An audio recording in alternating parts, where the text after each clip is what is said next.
Masks and Britney Spears microphones do not go together. I'm just saying. Don't work well. Thousands of high school students around the country in what are called AP or advanced placement classes in school are taking a course that's being called T.O.K. T.O.K. Theory of Knowledge. Perhaps this is surprising, but it might be the most important class in their curriculum. It's a course in how we get knowledge and how we know what we know. Theologians and philosophers, we call this epistemology. Epistemology is a strong, big theological word that just means the science of knowing, knowledge, right? How do we know something, and what is it that we know? John, in today's readings, has some strong ideas about knowing. In 1 John chapter 5, the alternative reading for today's lectionary that we didn't include, everyone who believes that Jesus is the Christ has been born of God, and everyone who loves the parent loves the child. By this we know that we love the children of God, when we love God and we obey God's commandments. For the love of God is this, that we obey God's commandments. And his commandments are not burdensome, for whatever is born of God conquers the world. This is the victory that conquers the world, our faith. Who is it that conquers the world but the one who believes that Jesus is the Son of God? This is the one who came by water and blood, Jesus Christ, not with water only, but with water and the blood. And the Spirit is the one that testifies, for the Spirit is the truth.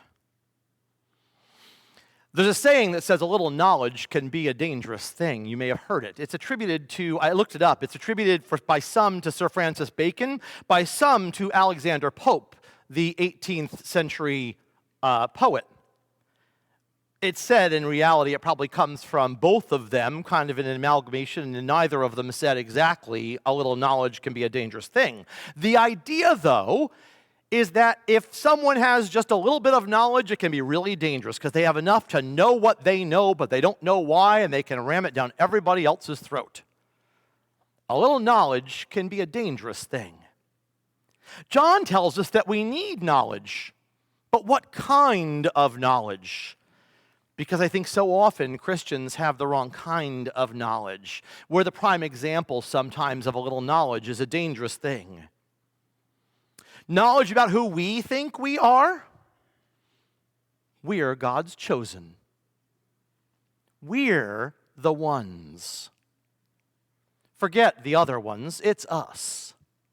And then within the Christian faith, we do it too, don't we? Oh, those Baptists, they just wish they were UCC. Oh, and the Catholics, they're the ones. The Episcopalians, now there's Jesus. A little knowledge puffs up, the scriptures say. But we're called to be more than puffed up, because what happens when something is baked and puffed up? It kind of collapses, doesn't it? Because it's filled with nothing but hot air. It's not about who we think we are, it's about who God thinks we are. We are the chosen ones of God. But that chosenness doesn't make us special. That chosenness makes us live into the image of our Creator. Jesus said this in the gospel today, "You didn't choose me, I chose you." That's an amazing thing, isn't it? Jesus chose you. That sounds great until you realize that Jesus chose me. That also means Jesus chose the person I don't like. If Jesus chose me, it means he also chose the person I don't want him to choose. But he chose him too. He chose her just the same. And so my chosenness is the harsh reality that it's not about me being chosen to be special. It's about me being chosen to be the image of God in the world and to give that revelation of God's self-love to those who might need it most. An example of that is Peter's vision. Peter spoke today in the book of Acts, and it says this, "And as Peter was speaking," that's a throwaway verse, but it really isn't. Because you need to go back to, well, if it says, and as Peter was speaking, it must be important that he was speaking, so what was it that Peter said? Peter was speaking to the people of the area, the time, right? There had been this big brouhaha, particularly between Peter and Paul, about whether or not people needed to be converted to Judaism before they became Christians. Could non-Jews follow Jesus? Or did you have to become a Jewish person to then become a Christian person? Was there a step in the middle? Peter believed that there should be that step in the middle. Jesus only came to the Jews. And so can Gentiles really be Christian?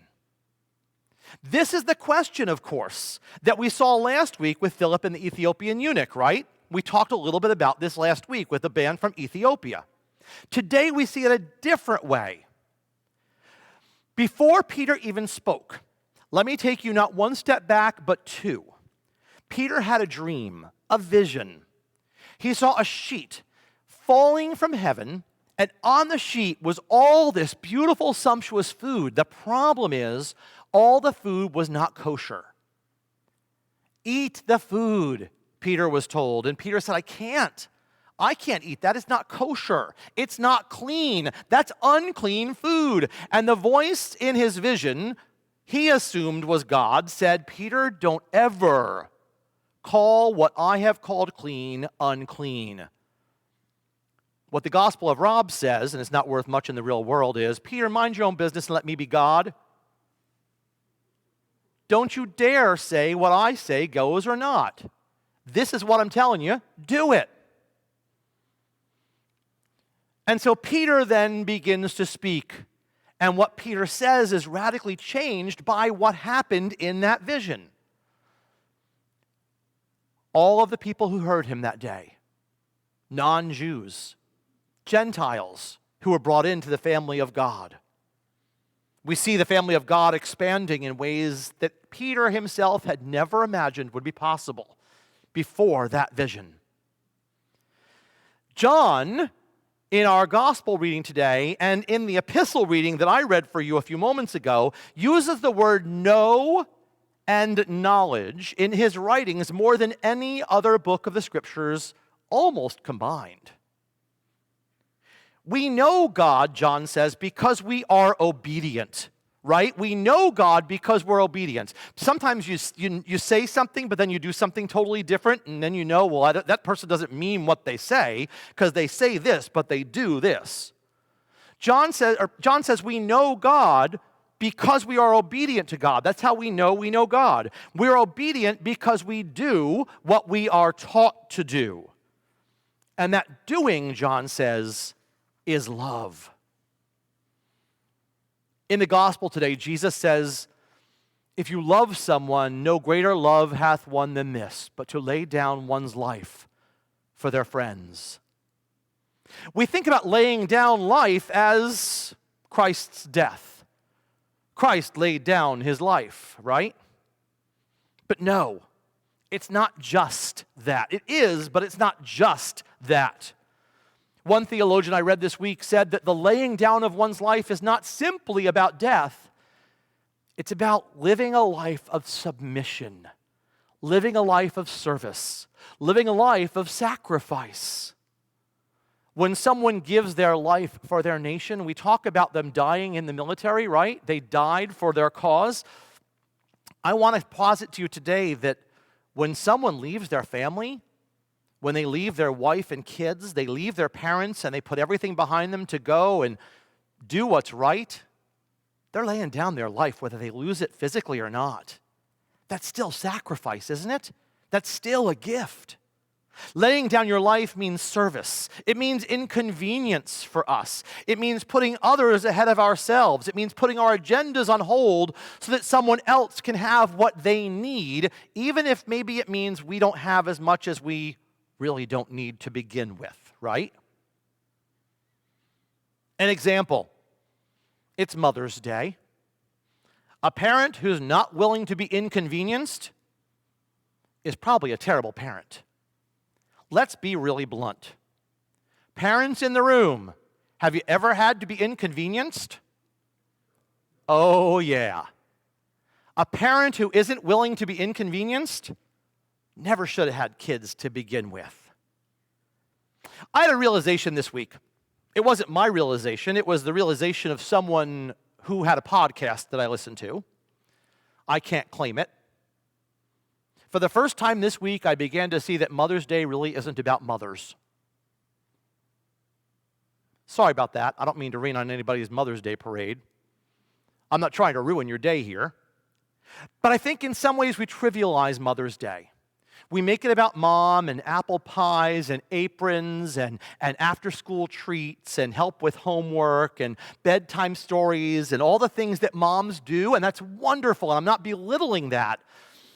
But I think if we keep it there, we trivialize it. What this pastor who did the podcast was talking about is that Mother's Day was started, if you don't know, there's a little debate about this. Tradition tells us that the first Mother's Day was started not far from here by Anna Jarvis in a United Methodist, well at that point Methodist Episcopal Church in West Virginia. In a Sunday school class, and it came to national attention after that and began to grow. 1907. Mother's Day wasn't just about celebrating moms, as nice as that is. Mother's Day was a way to focus on lifting up women for justice for women's sake. And we make it just about mom being nice and kind, right? There was a Saturday Night Live skit a few years ago for Mother's Day where they sang, the mother song, M is for the many things she gave me. O is for the other things she gives me. T is for the tons of things she gives me. Right? We make Mother's Day all about what mom did for us. We kind of trivialize it.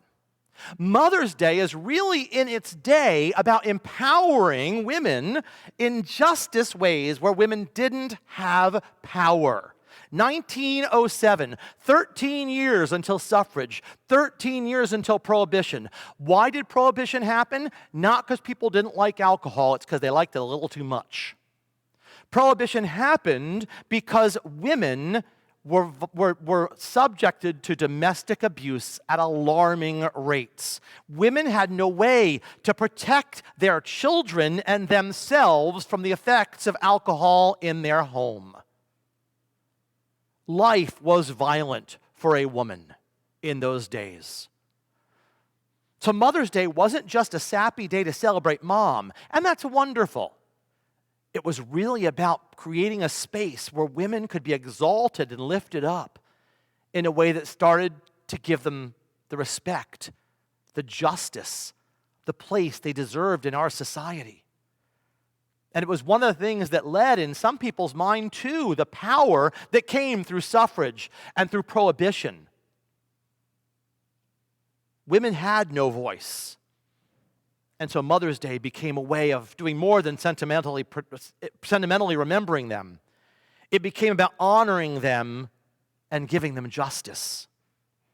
It was about the knowledge that being God's people means that we're chosen not for specialness, we're chosen for service.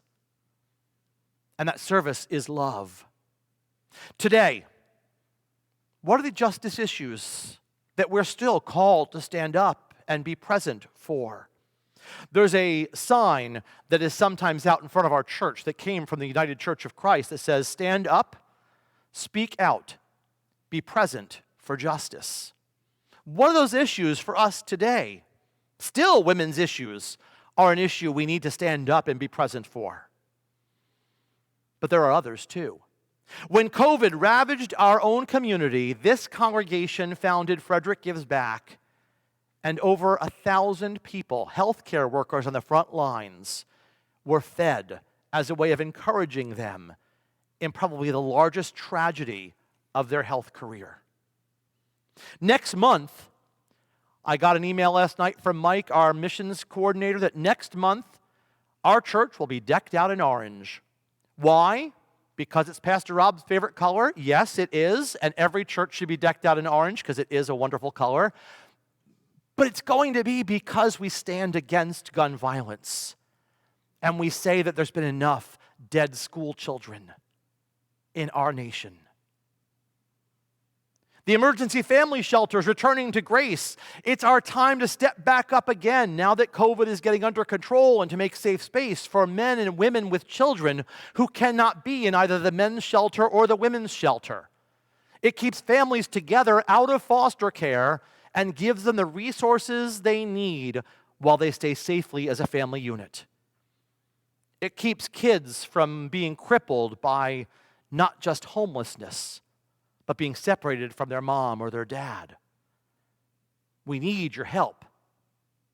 Talk to Carol after that shameless ploy and guilt I just gave you.